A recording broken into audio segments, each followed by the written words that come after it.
Ang kwento ni Tomby. Ang kwentong ito ay hango sa totoong buhay. Mula ito sa isa nating tagapakinig na itago na lang natin sa pangalang Eli. Walang eksaktong taon. Probinsya ng Marinduque. Maaliwalas ang panahon ng mga sandaling yun. Ngunit hindi maipinta ang mukha ni Eli. Nasa tindahan sila ngayon ng asawang si Nora. Ngunit kanina pa napapansin ang bawat dumaraan na panay ang dampot ng iilang butil ng panindang bigas. Sabay subo. Hoy Eli, kahit siguro plansya hindi kayang ayusin yung gusot ng mukha mo. Ano na naman ba yung reaksyong yan? Umayos ka nga kung gusto mong may lumapit sa tindahan natin. May lumalapit nga, pero palihim namang nagnanakaw. Basta-basta nilang dumadampot ng bigas sabay subo. Oh, tignan mo. Napatayo mula sa kinauupuan si Eli. Sabay turo sa babaeng pasimpleng dumakot ng bigas. Pinandilatan pa niya ito at sinamaan ng tingin. Nagulat ito sa lakas ng boses. Nagmamadali ng tumayo dahil sa takot. Ikaw talagang, huwag mo ngang takutin. Paano tayo makakabenta kung para kang asong aatake sa mga mamimili? Mamimili? May customer ba na basta nalang dadakot ng hindi nagpapaalam o nagbabayad? Hindi natin hinihingi sa supplier ang paninda. Para ganunin lang. Alam mo ikaw, malapit na akong mainis sa'yo. Hindi mo ba napapansin na naglilihi yung mga yon? Kahit kailan ang hina talaga ng kokote mo, parang wala kang pinagkatandaan. Aba, wala akong pakialam kung naglilihi man sila o hindi. Dinadamay pa nila ang paninda ko.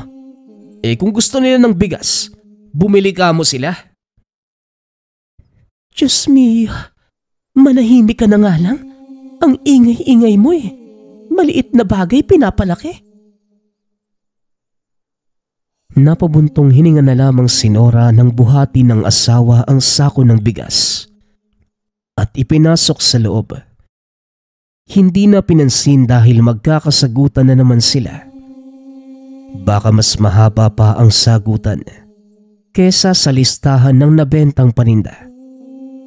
Nasanay na lamang si Nora dahil may ugali itong mahirap intindihin. Mas nauuna ang pagkamainitin ng ulo kesa pag-unawa.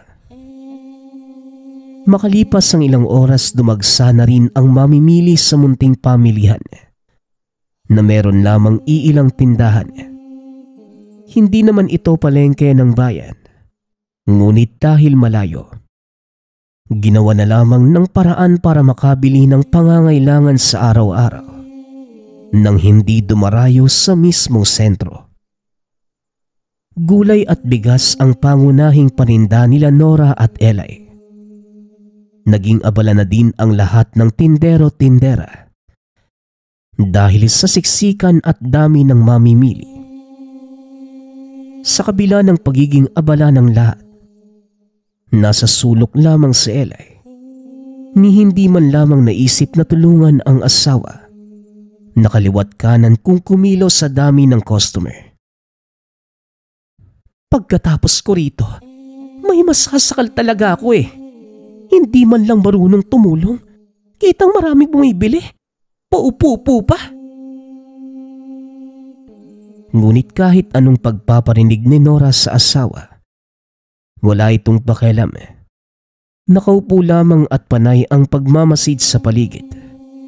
Seryoso ang mukha na para bang may napapansin. Makalipas ang ilang minuto, tumayo na ito at nagsimulang maglakad. Nakisiksik sa dumadaan hanggang sa naaktuhan ang taong kanina pa sinusundan. Subalit hindi naabutan dahil napansin siya at mabilis itong nakaalis. Pagkabalik ng tindahan, sermon ng asawa ang bumungad sa kanya. Ano ba, Eli? Mahiya ka naman. Ang laki-laki ng katawan mo tapos wala kang balak na tumulong. Buhatin mo itong bigas at ihatid sa sasakyan na bumili. Lakad ka ng lakad. Parang ikaw ang may-ari ng lote, ha? Ang bumili ka mo ang pagbuhatin mo niyan. Aalis muna ako, Nora. May mahalaga lang akong pupuntahan. Aba, hoy Eli, bumalik ka muna rito. Ay nako. Hindi na pinakinggan ni Eli ang asawa. Nagmamadaling umalis upang masundan ang nakitang lalaki. Nakaabot si Eli sa bakanting lote kung saan puro kambing, kalabaw at baka ang naroon. Tahimik na kumakain ng mga damo. Kanina pa palingalinga sa paligid, ngunit hindi na makita ang sinundang lalaki. Nang hindi na talaga mahanap, umuwi na lamang at laking gulat nang makita ang asawa na naroon na sa kanilang tahanan. O Nora, anong ginagawa mo dito? Hindi ba't sa tindahan kita iniwanan? Teka nga, doppelganger ka ng asawa ko, no? Aba, lumayas ka sa pamamahay na to. Tangkang hahampasin na ni Eli ng nadampot na walis ang hinihinalang elemento. Ngunit naunahan siya. Imbis na masindak, napaaray matapos mapingot sa tenga. Doppelganger mo ang mukha mo. Sino ba naman ang gaganahan magtinda kung ako lang mag-isa? Sus Mariosep, dapat ikaw ang naroon dahil lalaki ka. Pero daig mo pa yung babae sa pagiging senyorita eh. Hindi man lang magawang tumulong. Nagpapalaki ka ba ng bayag mo? Manahimik ka nga. Pinapahiya mo ko eh. Paano kung may ibang makarinig dyan sa sinasabi mo? Baka ano pang isipin nila? Na ano, Aber? Mahiya ka pang nalalaman ni ang tamad-tamad mong tao. Diyan ka na nga. Naibaling na lamang ni Eli ang paningin sa ibang direksyon upang maiwasang mas mainis pang lalo ang asawa. Sakto namang dumating si paring Nestor, ang dating kababata na nakatira sa kabilang bayan. Paring Eli, kumusta ka na? Matagal na tayong hindi nagkikita. Mukhang nasa maayos na kalagayan ka. Anong sikreto? Wika ni paring Nestor. Oh, ano naman ba ang pinunta mo rito? Gagalitin mo na naman ba ako? Naku Nestor, alam mo mainitin itong ulo ko. Kaya mas mabuti pang umalis ka na lang. Ito naman hindi mabiro. Pero ano, seryoso na talaga ako ngayon. Kailangan ko ng tulong mo. Umaarangkada na naman ang aswang sa amin eh. Alam ko na may mutya ka dyan. Patulong naman kami. Nako, talaga bang may aswang sa inyo, Nestor? Baka mamaya nagsisinungaling ka na naman para lang makapunta ako sa inyo. Tapos pagdating doon, lambanog lang ang meron at hindi nilalang. Alam mo, alam ko na ang galawang ganyan eh. Binabalak mo pa akong lasingin at utuin. Seryoso nga kasi. Totoo na talaga ngayon. May aswang na sa amin. Naubos nga yung mga kambing ng kapitbahay. Tapos sa poultry maraming manok ang nadali. Baka naman ninakaw lang. Wag ako, Nestor. Marami akong gawain dito sa bahay. Wala akong panahon ngayon. O sige, sapat na bang patunay ito para maniwala ka? Napatingin si Eli sa kanang hita ni paring Nestor na merong mahabang peklat. Noong nakaraang buwan, nakasalubong ako ng aswang sa daan. Mabuti na lang napadaan ang kapitbahay kaya natulungan ako.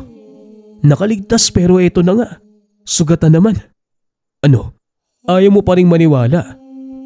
Paring Eli naman, Seryoso na talaga ako ngayon. Kailangan ko ng tulong mo. Napaisip si Eli. Ilang beses na itong naloko ni paring Nestor na may aswang sa kanila. Kaya ang resulta, naisahan na ngunit nalasing pa. Ngunit ngayon, parang totoo na. O sige, siguraduhin mo lang talaga na totoo dahil kung hindi, malilintikan ka na sa akin. Nagkakaintindihan ba tayo, Nestor? Abay, oo naman. Maghanda ka na. Pupuntahan ko lang yung inarkilahang tricycle. Doon lang kasi nakaparada eh. Babalikan kita, paring Eli.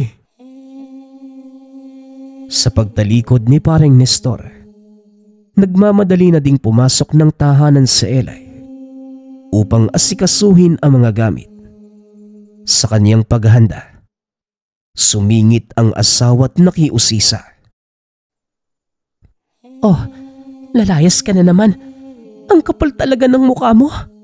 Wala nang ang nagawang tulong dito sa bahay. Lalayasan pa ako. Eh kung may babalik ko lang yung panahon, hindi kita dapat pinakasalan. Hoy Nora, magtigil ka nga. Puro ka dakdak dyan eh. Saka, hindi naman ako lalayas. May pupuntahan lang. Doon sa lugar ni paring Nestor. Eh may namiminsalang aswang daw eh. Ayan, ganyan tayo eh. Kapag usapang aswang, ang bilis mong rumesponde samantalang sa paghugas ng pinggan, hindi magawa-gawa. Ilang araw na yun sa lababo oh. Ay naman, pwede bang isang tabi muna yan? Parang yan lang eh. Tsaka mas mahalaga ang mapuksa ang aswang kaysa sa paghuhugas ng pinggan. Ay hindi, hindi ka aalis. Dito ka lang dahil marami ka pang gagawin. Mahiya ka naman, Eli. Kaawaan mo ang asawa mong hindi na makahinga sa dami ng gawain. Bahala ka nga dyan. Nag-iinarte ka lang eh. Hindi bagay. Aba, hoy ano, lalayasan mo talaga ako. Bumalik ka rito. Hindi na pinakinggan ni Eli ang asawa. Nagmamadali na itong lumabas. Nakasalubong niya si paring Nestor. Nagtataka dahil sa malakas na sigaw ni Nora. Anong meron? Umiinit na naman ang dugo ni Maring Norma. Inaway mo na naman. Kayo talaga. Mula pagkabata hanggang ngayon, nagbabangayan pa rin. Mga away niyo pambata talaga eh. Magmaneho ko na nga lang bago tayo maabutan yan. At makaladkad ako pabalik ng bahay. Gusto mo ba yan? O sige. Pero parang nakakabastos naman. Kung hindi ko kakausapin si Maring Nora, nandito na lang din ako eh. Kakamustahin ko. Sabing andar na eh. Malapit na siya oh.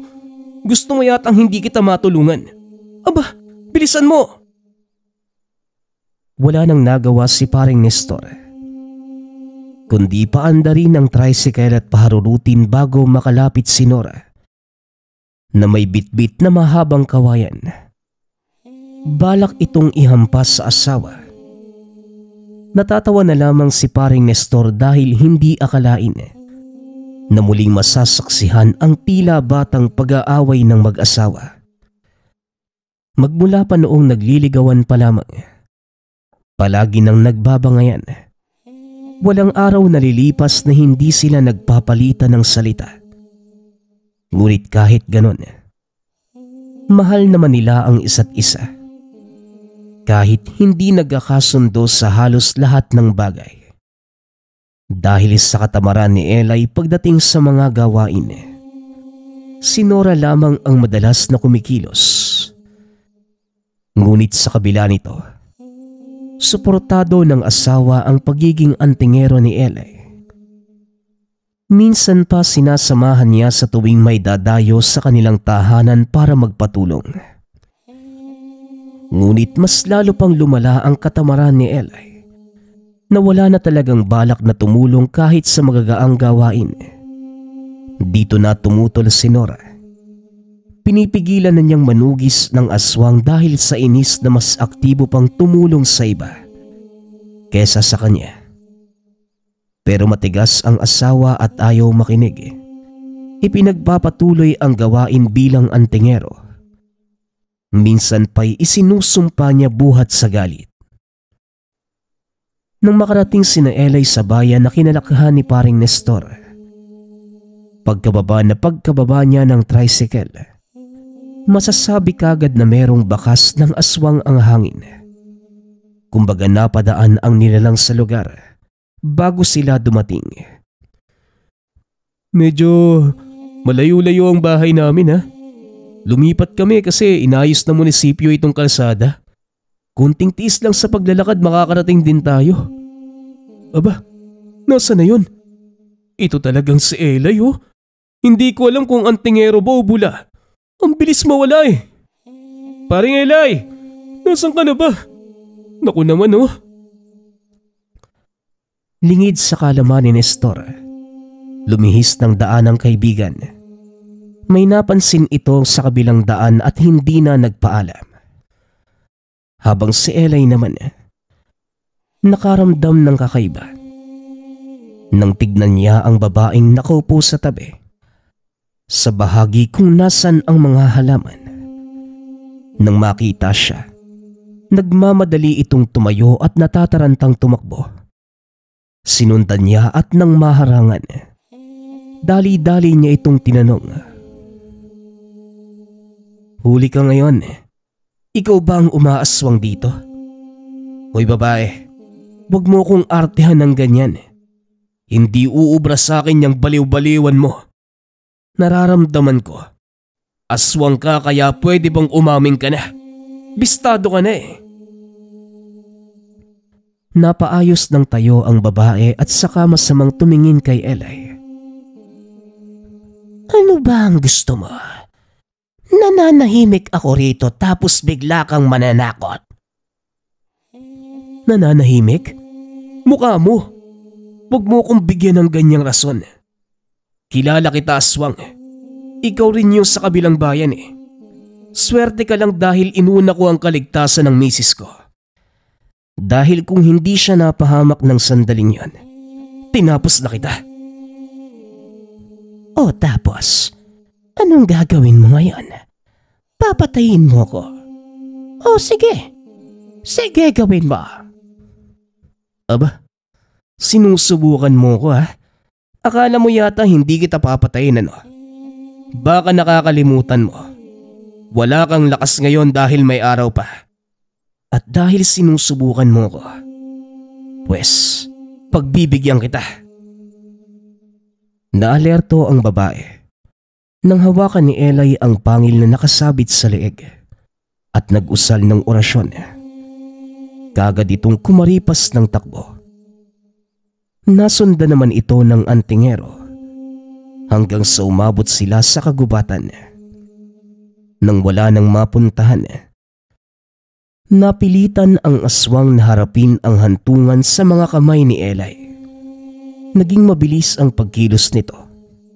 Inilabas ang itak sa tagiliran. Dali-daling tinaga ang leeg ng aswang.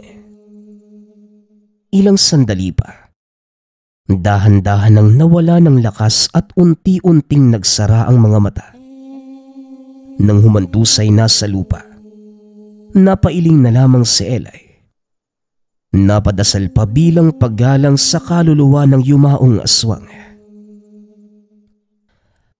Kahit papano, may kaluluwa ka pa rin kagaya ko. Ang pinagkaiba nga lang, mas halangyang sayo. Nang masiguradong patay na nga ang aswang, pinunasan ito ng tuyong dahon ang dugo ng aswang. Ibinalik sa sisidlan. Pagkatapos, nagmamadaling iniwanan ang bangkay. Naging maingat ito. Hindi hinayaang may maiwang bakas na magtutukoy sa kanya. Dahil kapag nagkataong nalaman ng mga tao na siya ang pumatay, malaking problema ang aabutin. Dahil sa mga mata nila, karaniwang baliw lamang ang babae. Pagdating ni Elay sa kalsada, bumungad ang nag-aalalang kaibigan. Oh, buti naman at nagpakita ka na. Elay, kung saan na ako sumuot para hanapin ka. Saan ka ba galing? Bakit maraming dahon na kumapit sa damit mo? Dumumi lang ako sa kakahuyan. Pasensya na kung hindi ako nakapagpaalam ha. Gusto na talagang lumabas eh. Alam mo, ang dugyot mo talaga pare. May banyo naman sa bahay eh. Mas pinili mo pa talaga sa kakahuyan dumumi. Halika na nga lang, sumunod ka sa akin ha. Kapag ikaw nawala ulit, bahala ka na talaga. Pagkarating sa mismong tahanan ni Nestor, dumiretso sa kusina si Elay na para bang bahay niya rin. Nagtimpla ng kape at saka nautusan pa ang kaibigan na bumili ng tinapay. Nang makabalik, siya lamang din ang kumain ng monay at hindi na nag-abalang mamigay. Putay gutom ah. Kakatapos lang dumumi. Kumain naman ngayon. May sinasabi ka ba, Nestor? Baka gusto mong makihigop ng kape ko. Aba, magtimpla ka. Hindi ako gutom. Tsaka pwede bang hanapin mo na kagad yung aswang para matapos tayo ngayong araw? Ayoko na ipagpabukas. Baka kung ano na naman yung gawin ng nilalang na yun. Kawawa naman kung madama yung pamilya ko. Huli ka na pare. Nagsimula ng kainin ng bulate yung katawan ng aswang. Wala ka nang dapat ipag-alala. Ligtas na kayo ng pamilya mo pati yung bayang to. Ano ka mo? Paano naman kakarating lang natin dito? E di sinabay ko na sa pagdumi ko kanina yung pagtumba sa aswang na gumugulo sa inyo dito. Wala na, tapos na. Napanganga at natulala na lamang si Nestor sa sinabi ni Elay. Hindi niya mawari kung nagbibiro lang ba ito o ano. Ngunit dahil seryoso ang pagkakasabi, hindi niya tuloy magawang magtanong muli. Nanahimik na lamang ito ngunit gulong-gulo ang isipan sa katanungan kung paano napadali ang pagtugis sa aswang. Pagsapit ng hapon, naghanda na si Elay sa pag-alis. Babalik na sa kanyang tahanan. Hinatid ito ni Nestor dahil may kalayuan at hindi kayang lakarin. Habang nasa daan, narinig nila ang usapan tungkol sa natagpuang katawan sa kagubatan. Naku, kawawa talaga si Helena. Baliw na nga, pinagkaisahan pa. Ayun, namatay tuloy. Kawawa nga dahil tinakasan ng sariling pag-iisip. Mas kinawawa pa. Lintik talaga ang gumawa nun. Napatingin si Elay sa kaibigan. Dahil sa huling sinabi nito, sumama ang loob ngunit hindi magawang sabihin na siya ang pinatutungkulan dahil baka mabuking. Minabuti na lamang manahimik kesa madulas kapag nagsalita pa. Makalipas ang ilang sandali, nakarating din sila. Pagkababa ng tricycle, sumalubong kagad si Nora at pinaghahampas si Elay. At naisipan mo ba talagang bumalik? Sana hindi na lang. Ang kapal ng mukha mo. Pagkatapos mo kong layasan, ito at bumabalik ka? Aba, wala na talagang mas ikakapal yang pagmumukha mo. Ano ba, Nora? Papatayin mo ba ako? Ang lakas ng hampas mo. Parang bakal yang kamay mo eh. Oy Nestor, tulungan mo nga ako dito. Pakilayo ang demonyitang to. Uy paring Elay, diyan kita hindi mo tutulungan. Away mag-asawa yan. Bawal mang himasok ang ibang tao. Nagmamadaling lumayo si Nestor upang mabigyan ng oras ang mag-asawa na sila lang. At isa pa, nahihiya itong manatili dahil pinagtitinginan ng mga kapitbahay at dumaraan ang dalawa. Tignan mo, dahil hindi ka nagsibak ng kahoy, ako ang gumawa at ito. Nasugatan ako. Kasalanan mo at tatamad-tamad ka. Ganyan tayo eh. Ako sinisisi mo sa pinagagagawa mo. Kasalanan mo naman talaga eh. Kung gumawa ka ng gawaing bahay, hindi sana ako gagawa. Ayan tuloy, nagkasugat ako ng wala sa oras. Ay naku Nora, kahoy dapat ang tagain, hindi yung kamay mo.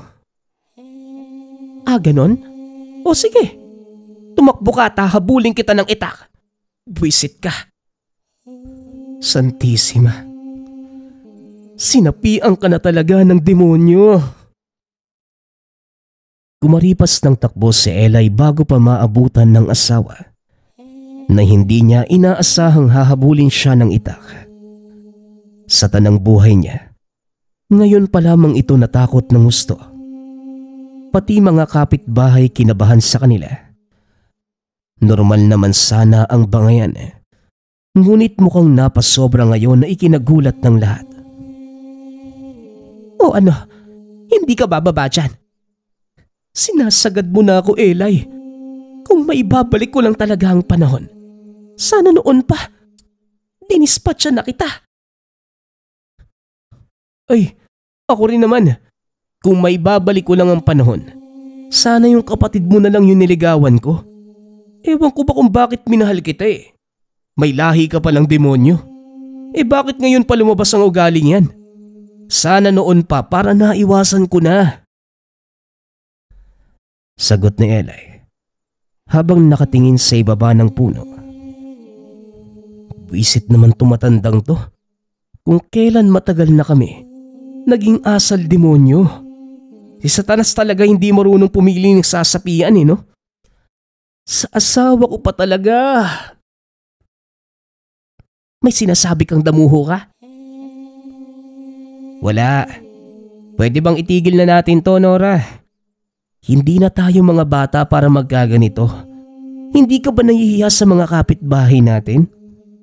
Pinagtatawanan tayo dahil dyan sa ugali mo mas bulok pa yata sa lantang gulay.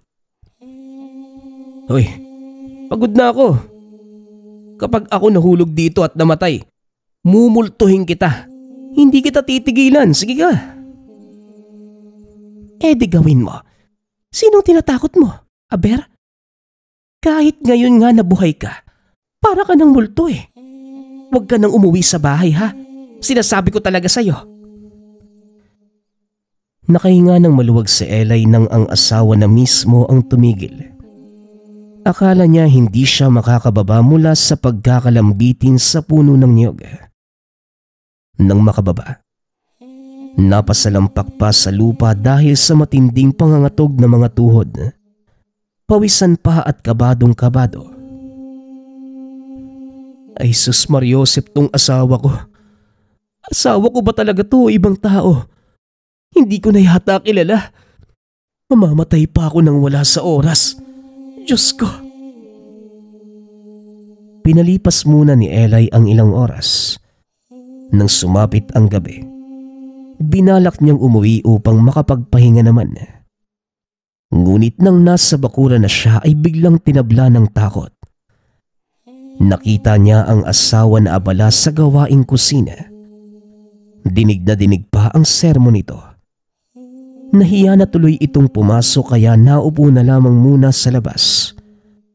Habang nasa ganong sitwasyon, dumating ang kapitbahay na si Mang Kuling.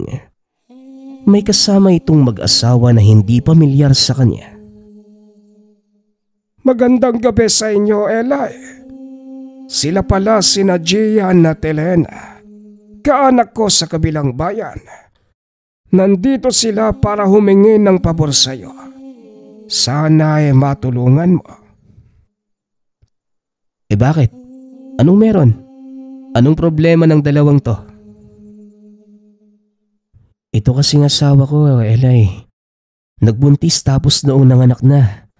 Patay ang bata paglabas.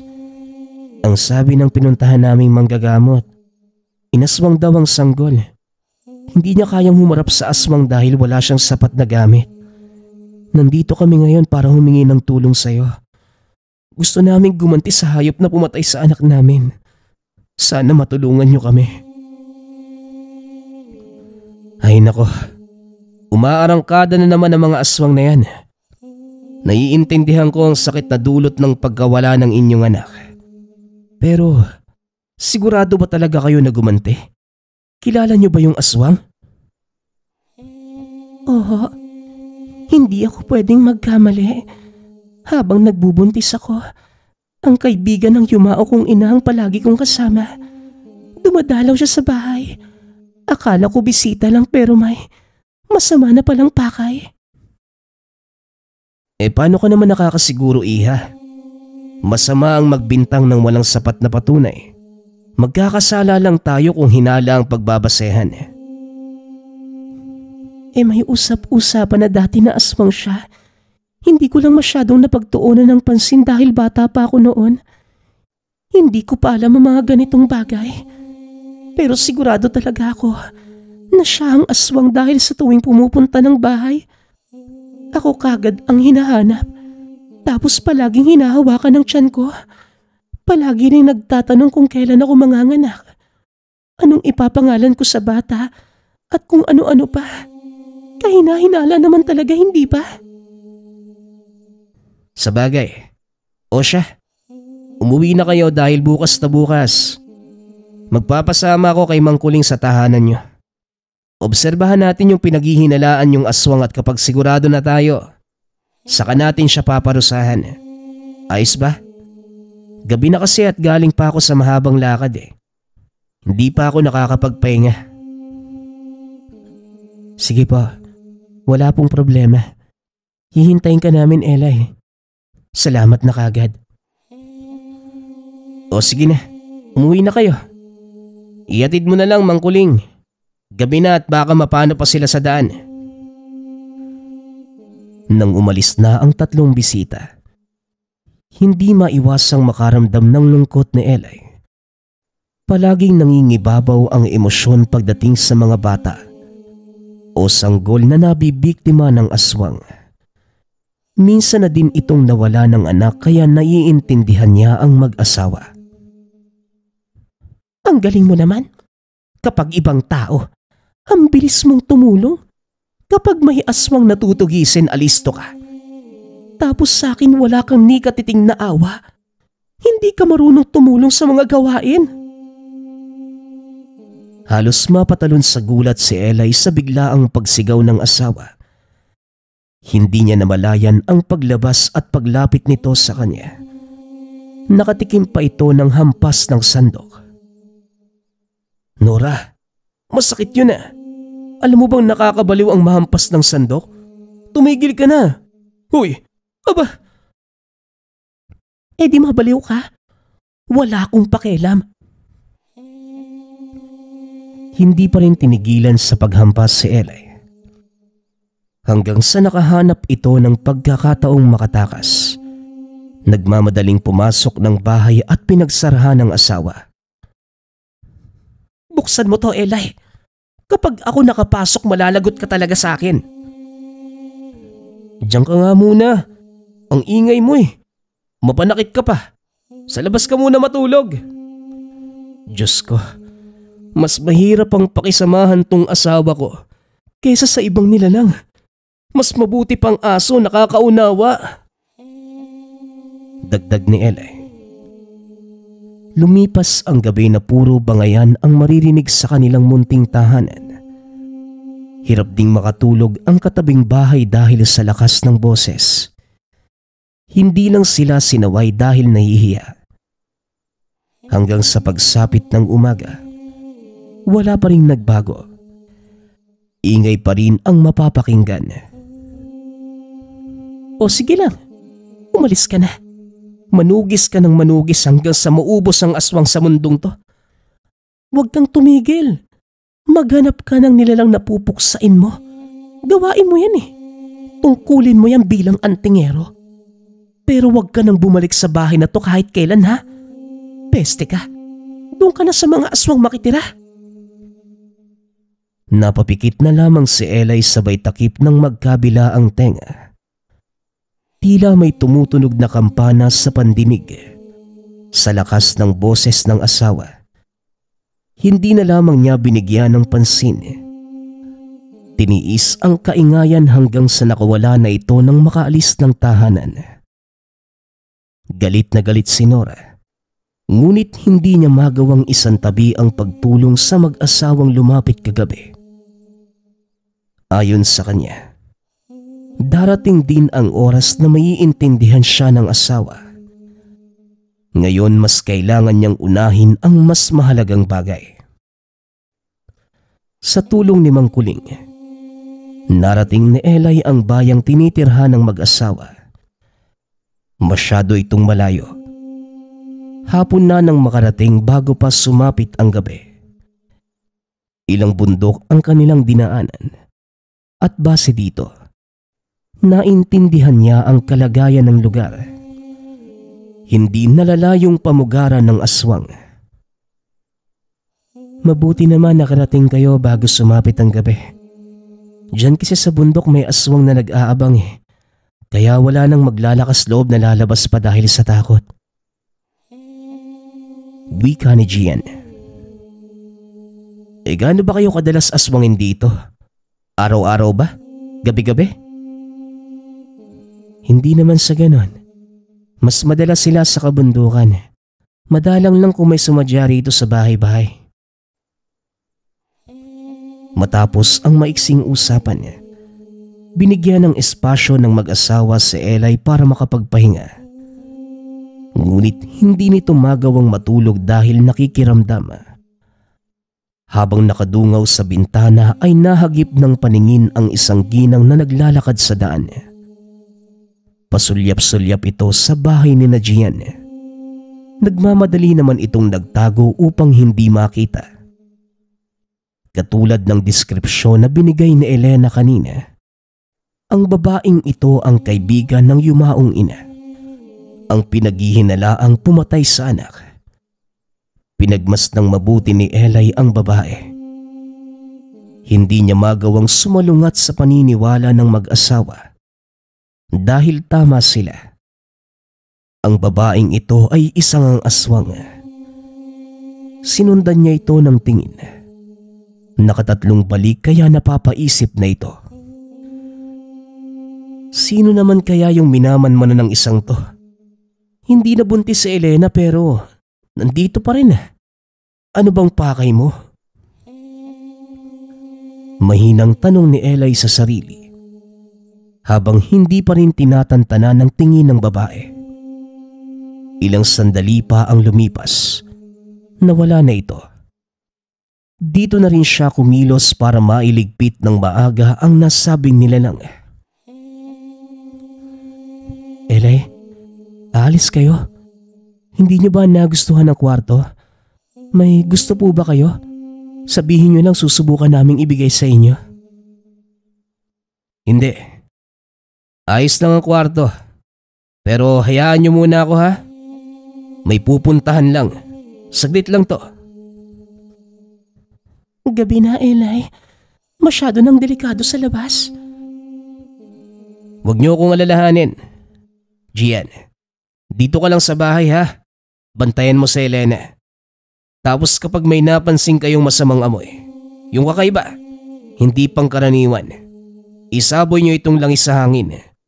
Itataboy nito ang nilalang na umaaligid. Nasa panganib ba kami ulit ng asawa ko, Elay? Hindi natin sigurado pero mas mabuti na ang handa at alisto.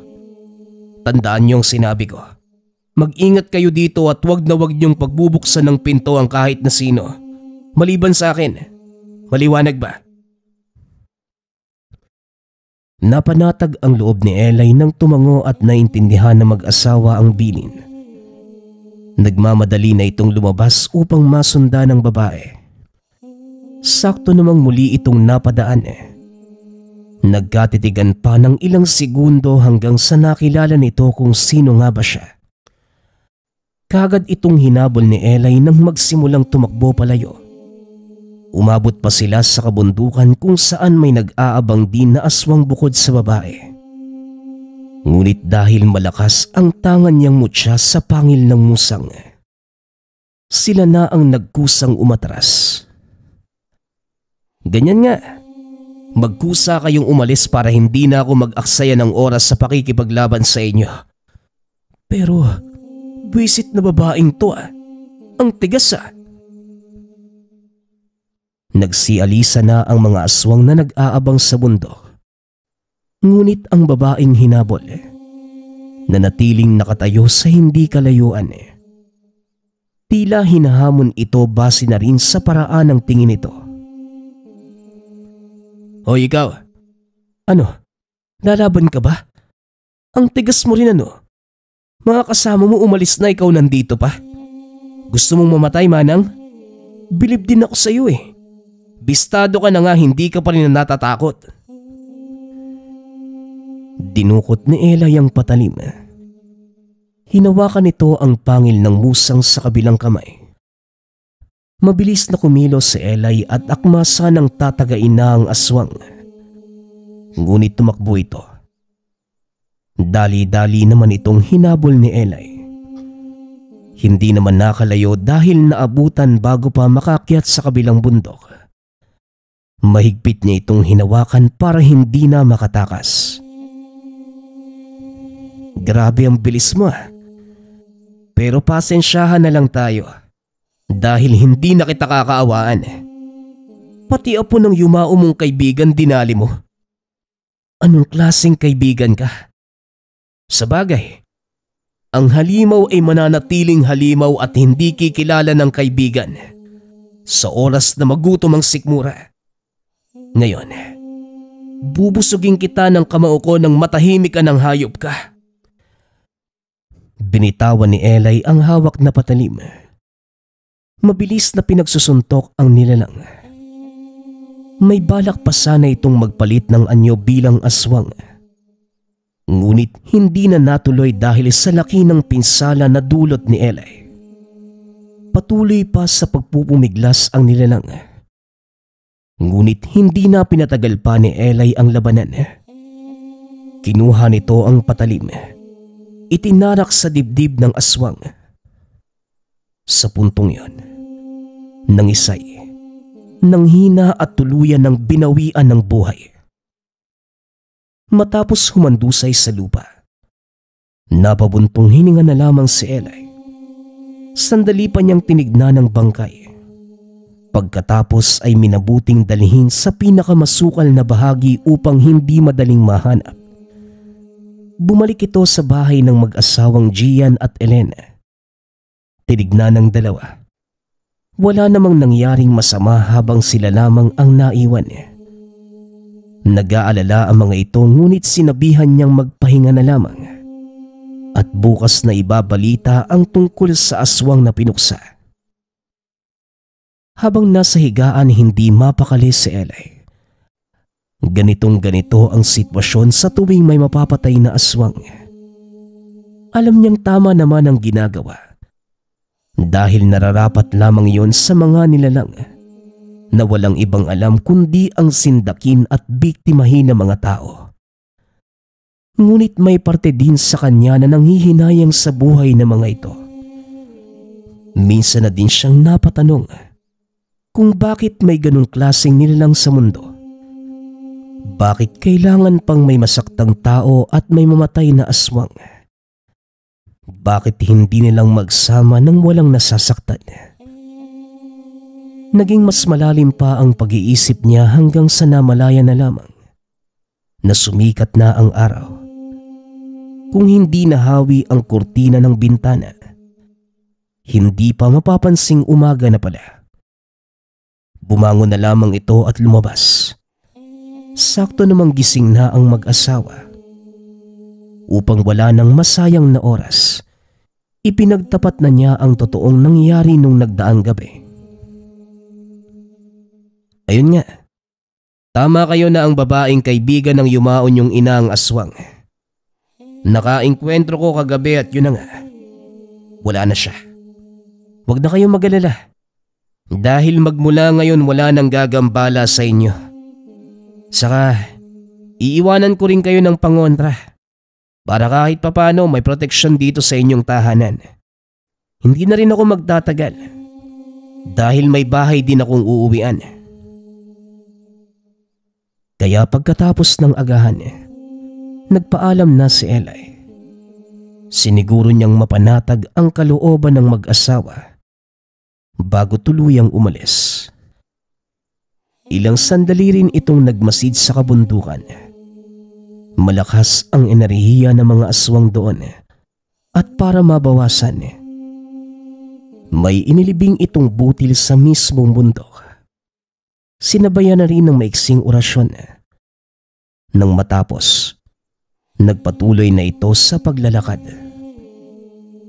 Pagkauwi ng tahanan, hindi pa nakakaupo ay binulabog na ng ingay mula sa nagtataasang boses ng asawa. Kakagaling lang nito mula sa tindahan. May dala pang mga gulay na walang pakundangang ibinato sa kanya. Aba, nakauwi na pala ang magaling kong asawa. Sino nagsabing bumalik ka rito? Ang linaw-linaw ng pagkakasabi ko na sa mga aswang ka makisama. Dahil sa kanila ka naman alisto, di ba? Nora, ano ba? Magtigil ka na nga. Hindi ka na nahiya sa mga kapitbahay. Malapit na tayong palayasin ng mga yan sa kaingayan mo. Kaya pakiusap lang.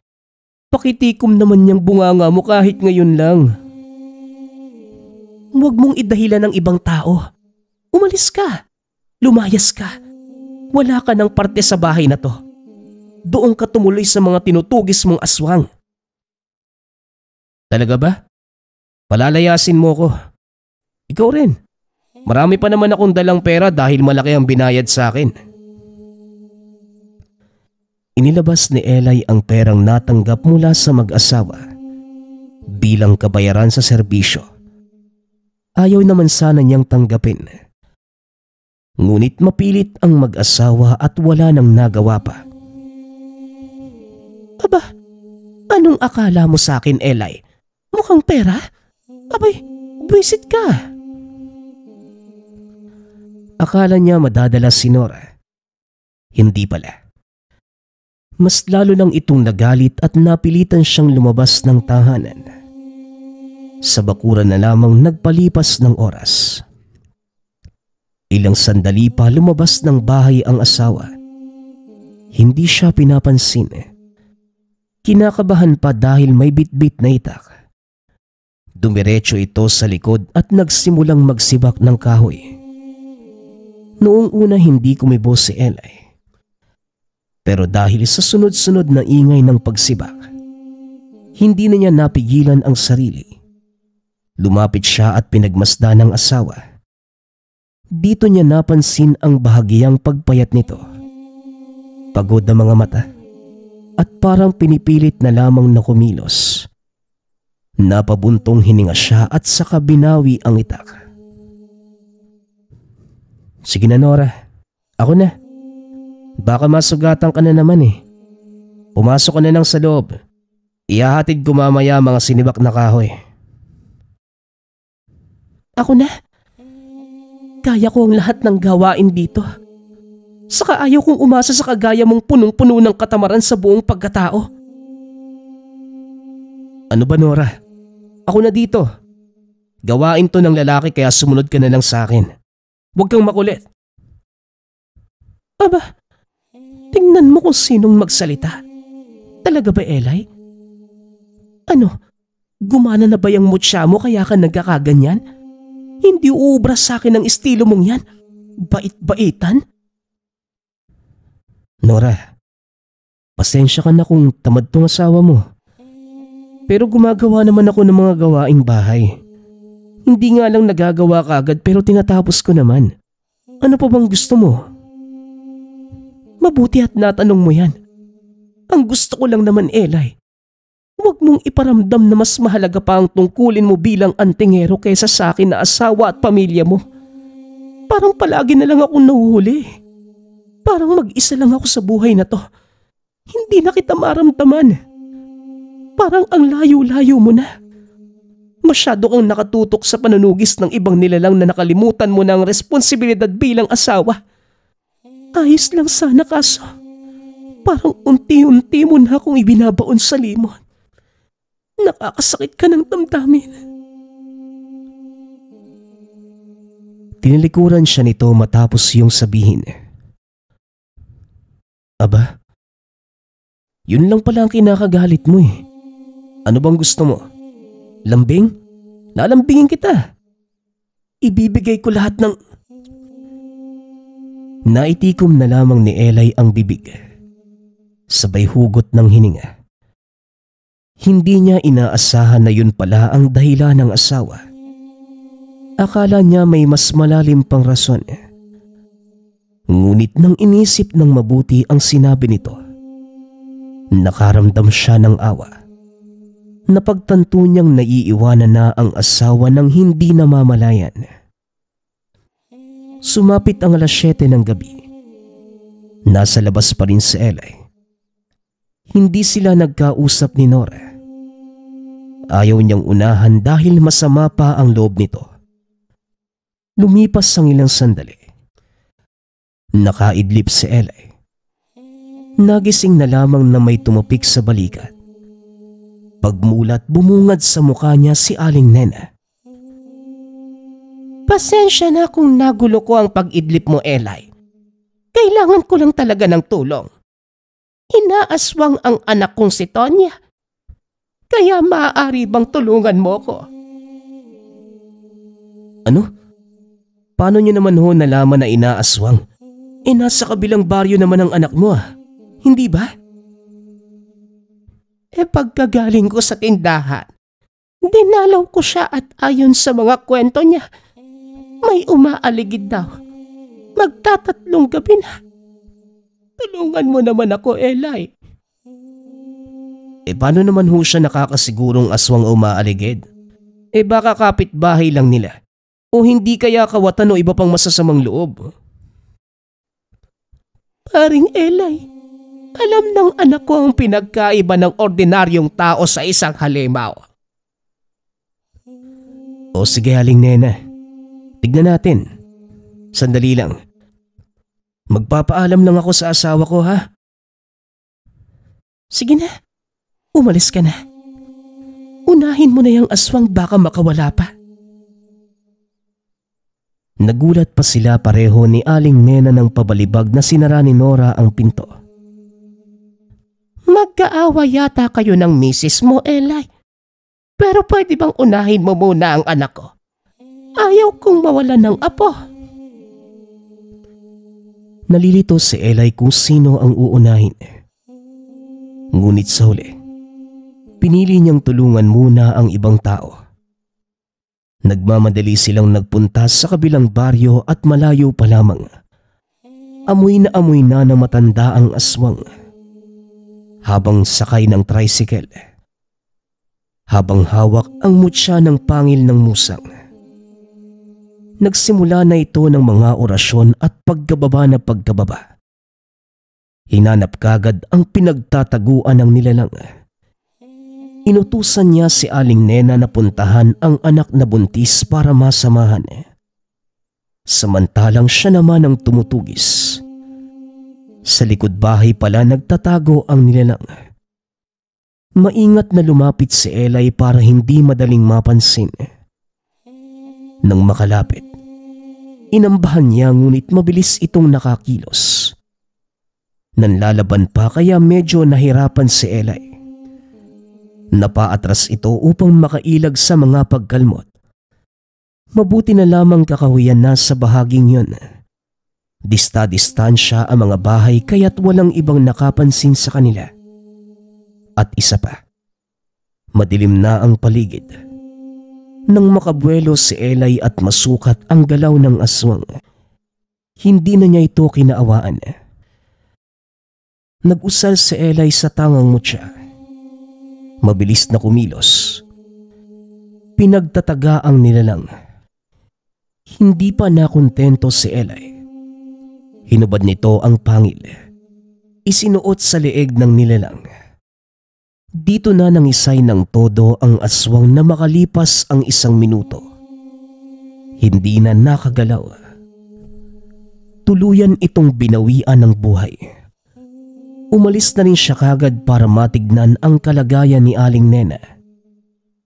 Pagdating sa bahay, naabutan niya ang maglola na dahan-dahang lumalabas dahil manganganak na ang apo. Tulong! Elay, manganganak na ang anak ko. Doon tayo sa bahay ni Maring Zelda. Dumakad naman sila sa kabilang sitio para mapuntahan ang tahanan ng kumadrona. Nang inasikaso na ang panganganak, hindi magawang umalis ni Elay dahil nangangamba ito na baka may pumuslit na aswang at madali ang sanggol.